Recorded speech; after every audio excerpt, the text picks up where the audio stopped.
सुधर जा, सुधर जा। नहीं, जब तक मैं बोलती हूँ तब तक मैं बोलते हो। मेरा बोलना बंद।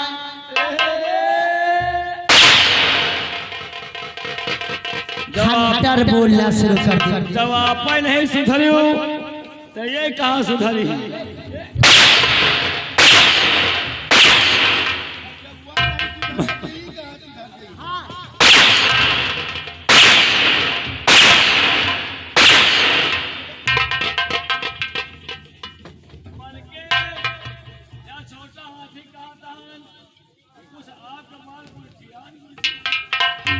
निरहुआ, सबसे पहले इसकी जैकेट उतार।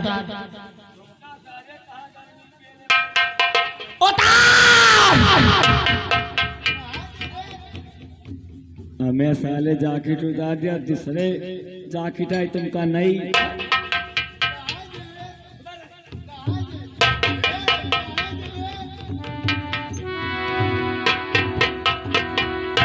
क्या रे? जब मैं नहाऊंगी तो सबसे पहले तू देखेगा। नहीं महाराज,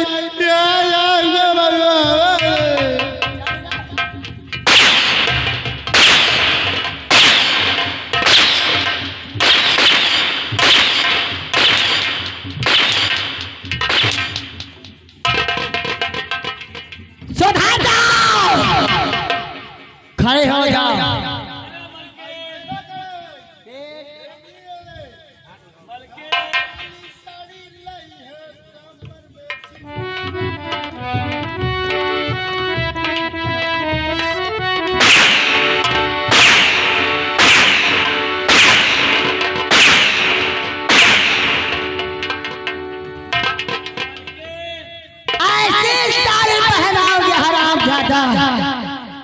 कि आने वाली नस्ल हिजड़े की औलाद पैदा होगी।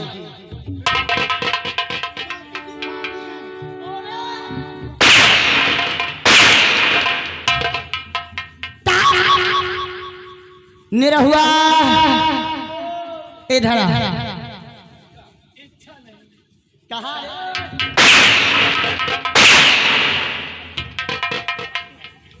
क्या इच्छा नहीं है? क्या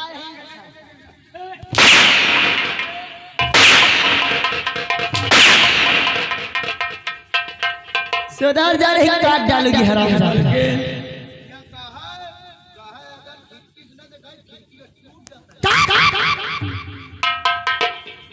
तो अपना ड्यूटी गेट पर लगा दे। और निरहुआ, जाओ इसी समय विशाला को बुलाकर मेरे पास लेकर आओ और कुर्सी लगा दो।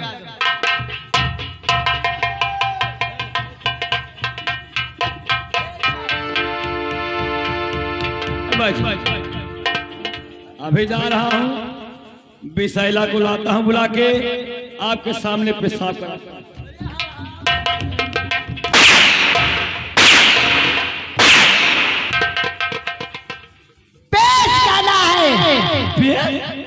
हम कहीं पेशाब कर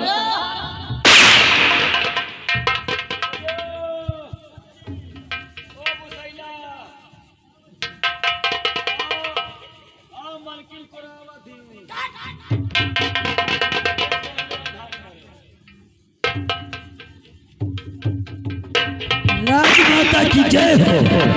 कहिए राजमाता, क्यों बुलाया? विशाला, राजमाता, तुम जानना चाहते हो? निरहुआ और विशाला, आज मैं तुझसे कुछ बताना चाहती हूँ। कौन सी बात है जो बताना चाहते हैं? महाराज ने मेरा मान करके मुझे राज दरबार से निकाला है। और महाराज ने कहा कि बात तुम्हें लाया है तो सिर्फ अपने बेटे राजकुमार की परवरिश के लिए लाया हूँ। क्यों नहीं? अरे मेरे तो किस्मत फूटे थे, जो ऐसे बुढ़े के साथ मेरे माँ बाप ने शादी की। इसके मतलब राजमाता, आपकी इस दरबार में कोई इज्जत नहीं है। कोई इज्जत नहीं, लेकिन मैं भी सोच रही हूँ। क्या सोच रही है? जब इस रत्नसार को धूल में ना मिला दिया तब तक महारानी चांदनी चैन से नहीं बैठेगी।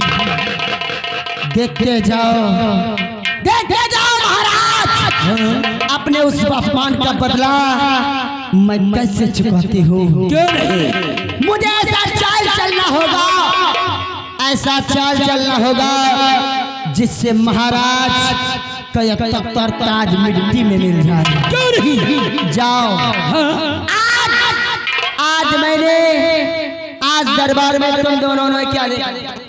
राजमाता, मैं दरबार में था ही नहीं। निरहुआ, आज तूने दरबार में क्या देखा? दरबार में यह देखा मलकिन कि महाराज बैठे थे, मंत्री बैठे थे, हम सब द्वार खड़े थे, आप सज बज कर आए। अब यह सब देखा है। तुम कहा देख ली हो? आज मैंने राज दरबार में एक ऐसा हीरा देखा जिसकी चमक मेरे आंखों में अभी भी चमक रही है।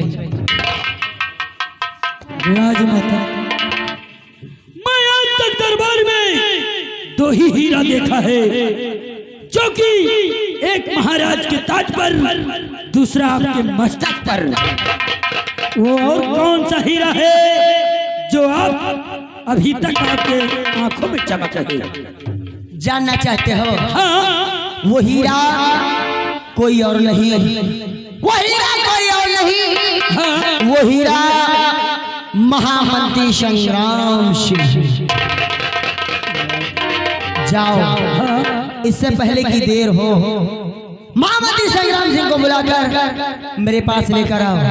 और निरहुआ, तुम जाओ, मेन गेट पर अपना पहरा तुम लगा दो।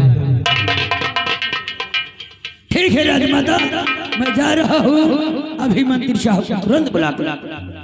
जाओ। मंत्री संग्राम, कैसा जादू कर दिया तुझे देखने के बाद मुझे कुछ अच्छा नहीं लगता मंत्री जी। और सैया ले गई दिया तेरी पहली नजर, सैया ले गई दिया तेरी पहली नजर, सैया ले गई दिया तेरी पहली नजर।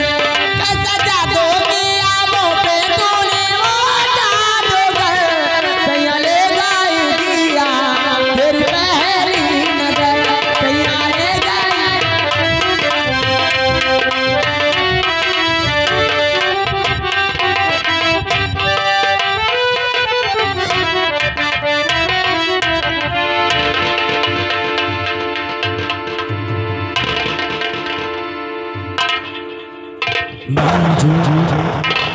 तो महारानी के चलो में करता अर्ज,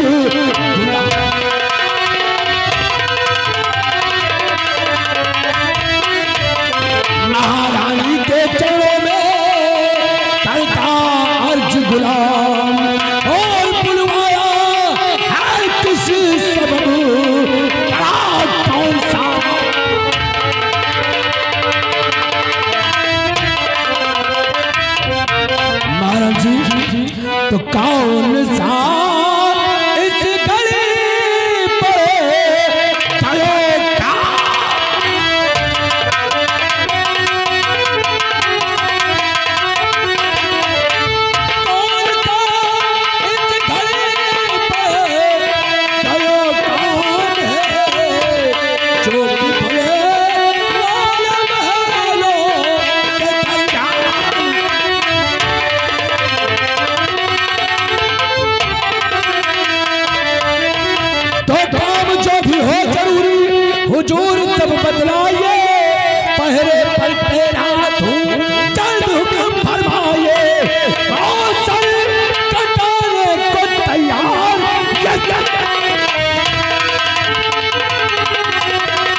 महाराज जी अचानक संग्राम सिंह को पहरे पर से 9 महीनों में क्यों याद किया गया? जरूर बताऊंगी। विशाला जाओ, महामंत्री संग्राम सिंह आए हैं राज दरबार से चलकर मेरे सैन्य कक्ष, इनके स्वागत के लिए चाय नाश्ते का इंतजाम किया जाए। जाओ। मंत्री जी जानना चाहते हो कि मैंने तुम्हें किस लिए बुलाया है? आखिर मुझे ओरे मंत्री जी,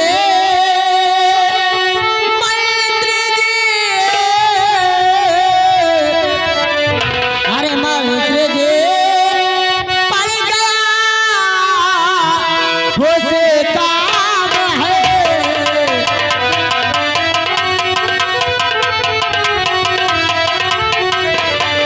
मंत्री जी पड़ गया हो से काम है, और जो के वाया मेलो के दरनाम है।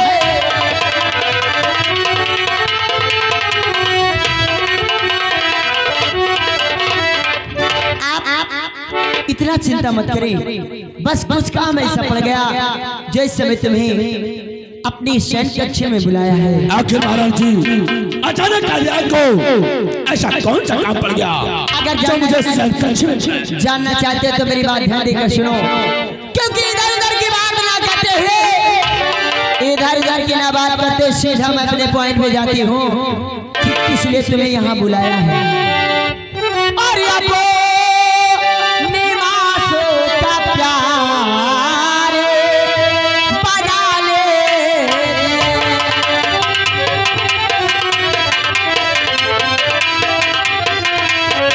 अपने मासों का प्यार और बजा लीजिए,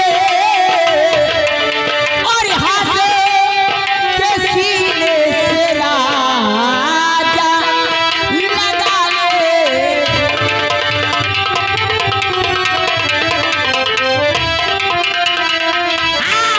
हाथों के सीने से राजा लगा ले।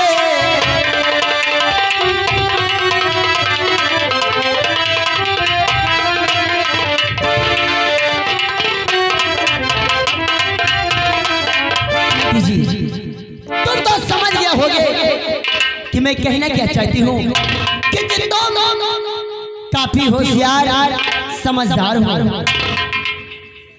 महाराज जी तो हौसला अपना खोए हो कर इश्क में चोर, ओ तू जन्नत के अकरा मैं धरती का दूर, और पूरे हो के कबीरा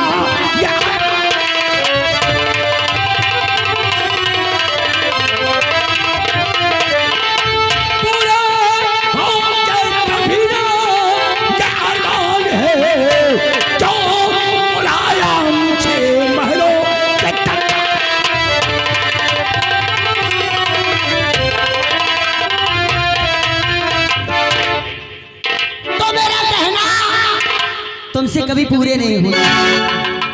शायद मंत्री तुम भूल गए हो कि मैं इस राज की राजमलिका हूँ, तुम एक नौकर हो, और नौकर की इज्जत मेरे पैर में पड़ी जूती की बराबर होती है। अगर तुम मेरी बात नहीं मानोगे तो इस समय तुम मेरे सैन्य कक्ष में अकेले हो, मैं भी अकेली हूँ।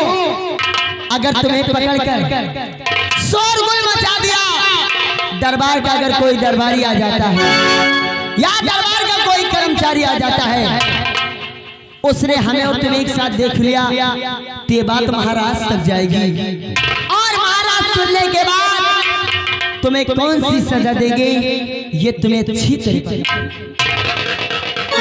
महाराज जी आप राजमलिका है, जो चाहे गुलाम को सजा दे सकती है, लेकिन आप बलात्कार हो तुम्हारा शक्तिशाली का हो ना किसराम महाराज महाराज महाराज उस बुढ़े की बात करते हो। अरे जिस बुढ़े से आज दिन तक कुछ हुआ ही नहीं। अरे मंत्री जी मैं तुमसे क्या बताऊं, इनके माटी दैजा देखे में मोटा ठट्टा कट्टा है, देखे में मोटा ठट्टा कट्टा है, इनके शरीर में कुल गैस भरी है।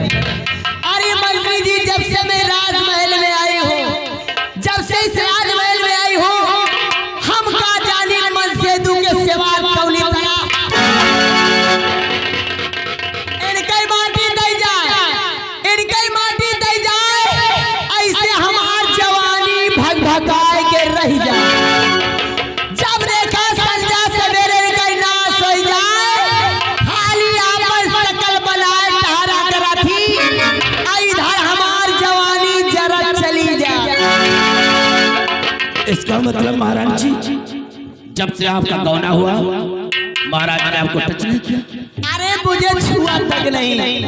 कहने वाले ने कहा है अगर आम का पेड़ लगाओ, अगर आम का पेड़ लगाओ और आम खाने को ना मिले तो ऐसे पेड़ को काट कर फेंक देना चाहिए। अगर ऐसी बात है महाराज चांदनी तो काम ने चांदी की कसम क्या चलाओ? अगर किसी को अपना मानोगे तो मंत्री संग्राम। अगर ऐसी बात है तो मैं अपनी जवानी की कसम खा के कहती हूँ, आज के बाद प्यार करूंगी तो सिर्फ महामंत्री संग्राम सिंह से, और देखूंगी तो सिर्फ महामंत्री संग्राम से। वाह महारानी जी, मैं भी अपने चांदी की कसम खा के कहता हूँ कि अगर तेरे प्यार में मुझे कुर्बान होना पड़े तो संग्राम सिंह का खुशी कुर्बान होना पड़े। अगर ऐसी बात है तो दूर क्यों हो, मेरे पास आओ, मुझे अपने सीने से लगाओ और मेरे दिल की प्यास मिटाओ। वाह, अगर यही बात हमारे चांदनी में तुझसे कहूँ कि दौड़ क्यों खड़ी मेरी जान, आओ मेरी बाहों में और मेरे जीवन में चार चांद भैया हरे गरहन पड़े लाग है, भैया हरे गरहन पड़े लाग है। जहके जहके घर नेरे हुए आपन आपन घर गुआठ ले आओ। अहे ऋषि भैया तुम हूँ गुआठ ले हो, काहे तुम बर्गर खवावत हो? हम तो हमाहिया घर ना हम प्याटे गुआठ ले।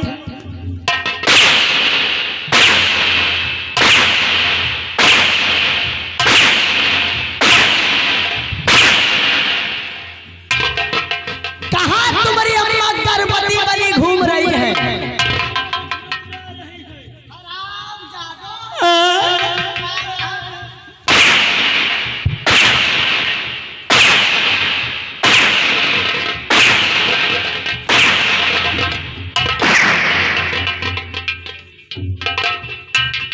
चले जाओ, चले जाओ।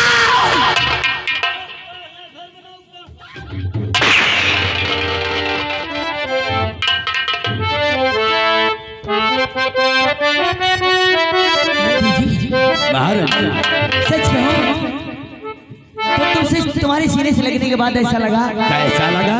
जैसे दुनिया की खुशी मिल गई।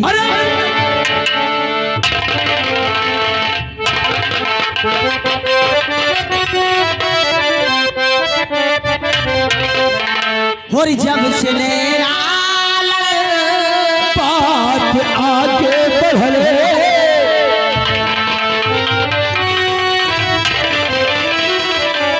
और जब से नैना बात आगे बढ़ले इंतजार में भाई दीवाना तोहरा प्यार में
इस राज की सल्तनत डुबा देगी आसमाई में।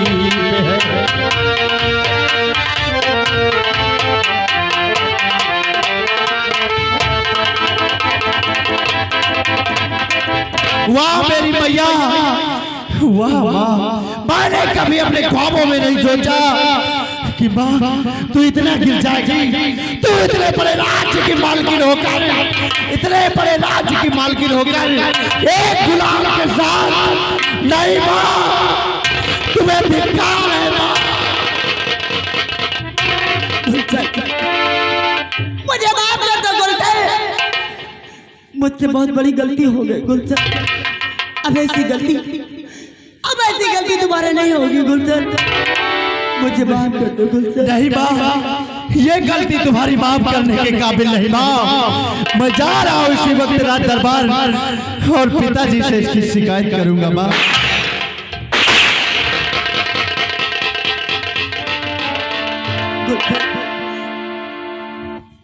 जरा सोचो, अगर ये बात महाराज को बता दोगे तो महाराज सुनते ही मुझे फांसी का हुक्म दे देंगे और मैं मरना नहीं चाहती गुलशन।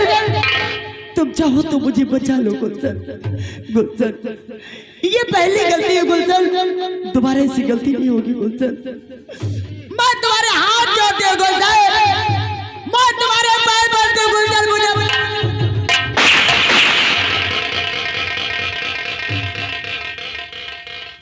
माँ, आखिर माँ के कदमों में जन्नत होती है और यही कर अगर बेटे के कदमों पर पड़े तो कहर ढा जाएगा माँ। हे मेरी मैया, तुम अपने आंसू पोंछ लो माँ। मैंने इस गलती को माफ किया, हाँ माँ, लेकिन याद रहे माँ, ऐसी गलती भविष्य में कभी दोबारा मत करना। हाँ माँ, मैं इस बात को कभी किसी को नहीं बताऊंगा माँ। ऐसी गलती कभी जीवन में नहीं होगी दोबारा। लेकिन मैं कैसे विश्वास कर लूं कि तुम मेरी गलतियों को माफ कर दिया। माँ, आखिर तुम्हें किस तरह विश्वास होगा? मुझे विश्वास होगा यदि तुम अपने पिताजी की सौगत खा जाओ तो मुझे विश्वास हो जाएगा कि तुम ये बात कभी नहीं बताओगे।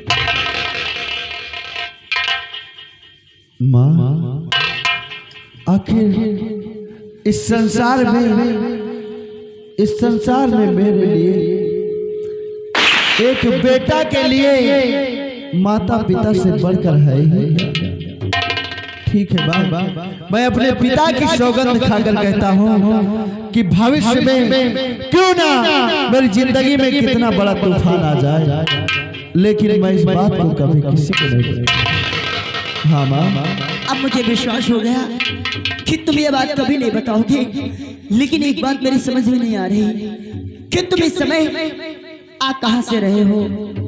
माँ, इस समय बियाबान जंगल से शिकार खेल कर आ रहे हैं और माँ, मुझे भूख लगी हुई है, इस वजह से मैं दौड़ता हुआ सीधा राजभवन आ गया। गुलशन, तुम्हें भूख लगी है? यदि आज तुमने मुझे फांसी होने से बचाया है तो मैं आज अपने हाथों से तुम्हें भोजन कराऊंगी गुलशन। क्यों नहीं माँ? बेसाला,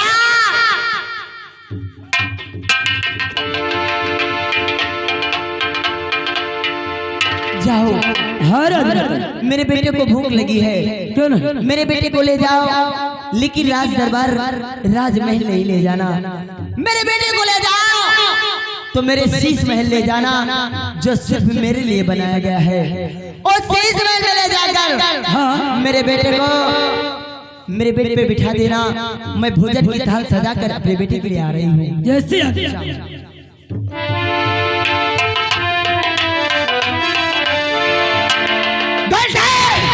तो क्या समझता है महारानी, चांदी जल्दी हार मान जाएगी? कभी नहीं गुलशन,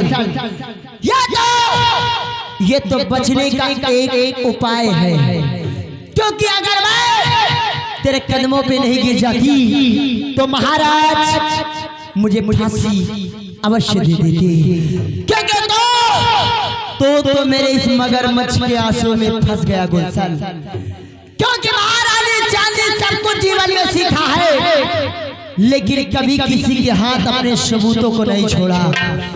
गुलशन, आज तूने मेरे प्यार को देखकर अच्छा नहीं किया, हो सकता है आज नहीं तो कल ये बात महाराज को बता दी तो मैं चाल ऐसी चलूंगी, मैं चाल ऐसी चलूंगी कि ना रहेगा बांस, ना रहेगा बांस और ना बजेगी बांसुरी।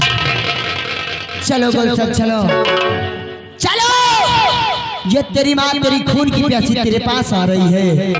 महाराज, उस दिन तूने मेरा अपमान करके मुझे राज दरबार से धक्के लेकर निकाला, उस अपमान का बदला भी इसी जगह से शुरू होता है। ऐसे मौत तुझे मारूंगी, ना तो तू किसी को बता सकेगा, ना तो दुनिया वाले तुझे कभी देख सकेंगे।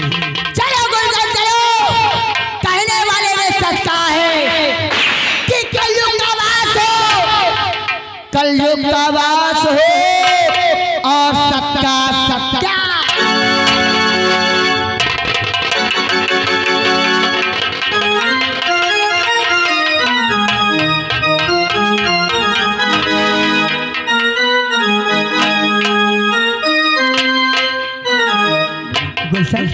हाँ माँ। ये मेरा शीश महल कैसा लगा? माँ बहुत अच्छा माँ। गुलशन आओ बैठो। माँ आखिर मेरे लिए भोजन लेकर नहीं आई माँ? गुलशन, मैंने कह दिया दासी लेकर भोजन आती होगी। आओ बैठो, जब तक उसका इंतजार करते हैं, और जैसे ही आएगी मैं अपने हाथों से भोजन करा दूंगा।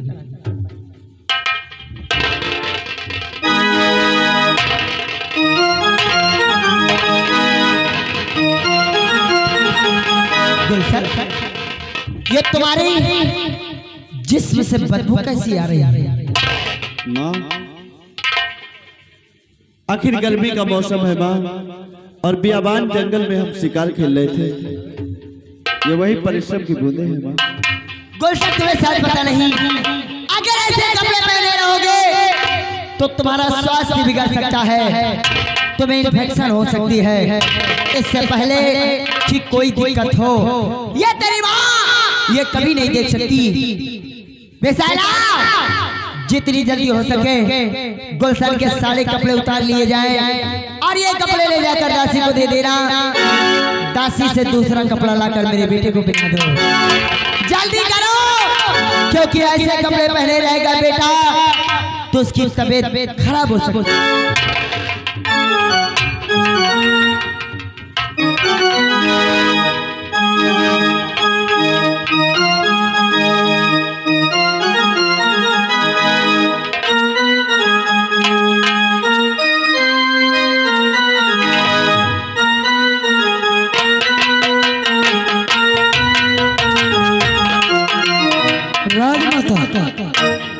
अभी उसको ले जाकर धुला के परेतिन करा देते हैं।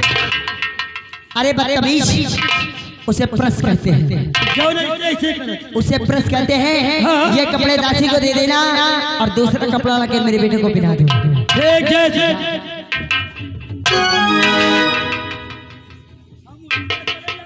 सुन मेरी बात, यहाँ से जाना,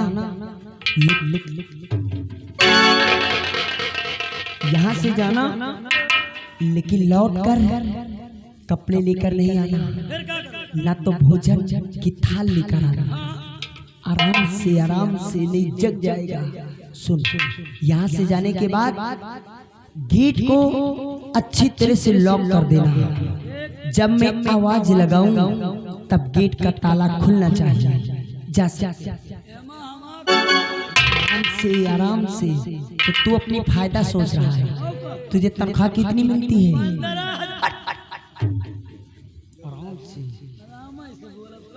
सुन मेरी बात, अगर तुझे 15,000 तनख्वाह मिलती है तो आज से तेरी तनख्वाह 30,000 पक्का। अरे मैं जितना कहती हूँ उतना करती हूँ। अरे मैं दूंगी, लेकिन जाओ जल्दी जाओ यहाँ से। और सुनो, जितनी जल्दी हो सके ये कपड़े ले जाकर देकर दूसरे कपड़े लाकर मेरे बेटे को पहना दो, और भोजन की थाल लेकर जल्दी आना। जल्दी जाओ। गुलशन ए गुलशन ओ तो तुम्हें नींद आ रही है माँ गुलशन? हाँ माँ जब तक दासी आ रही है भोजन की थाल लेकर आओ आओ बैठो मेरे गोद में, मैं तुम्हारा सिर सहला दूं, कुछ देर आराम कर लो, जैसे ही दासी आएगी वैसे अपने हाथों से तुम्हें भोजन करा दूं।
तुमने कोई स्वप्न देखा होगा। देखो गुलशन, स्वप्न कभी सच नहीं होते, इसलिए आओ आओ बैठो आराम करो, जैसे ही दासी आएगी तुम्हें भोजन करना। या भगवान, या मेरे मालिक, मैं स्वप्न देख रहा था या कि हकीकत में, लेकिन नहीं, हकीकत में नहीं, क्योंकि मेरी माँ मेरे साथ ऐसा कभी नहीं। गुलशन, तुम्हारी माँ क्या नहीं कर सकती गुलशन? ये तुम कैसे बड़बड़ा रहे हो, क्या बातें कर रहे हो? आ बैठो कुछ देर।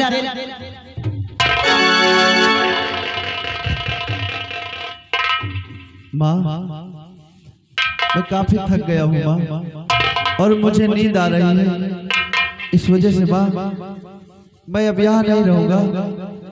मैं जा रहा हूँ अपने शयन कक्ष में, और दासी के द्वारा हमारे लिए भोजन भेज देना माँ।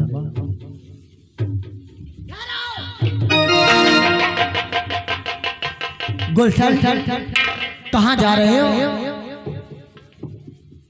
माँ, मैं अपने शयन कक्ष में जा रहा हूँ माँ।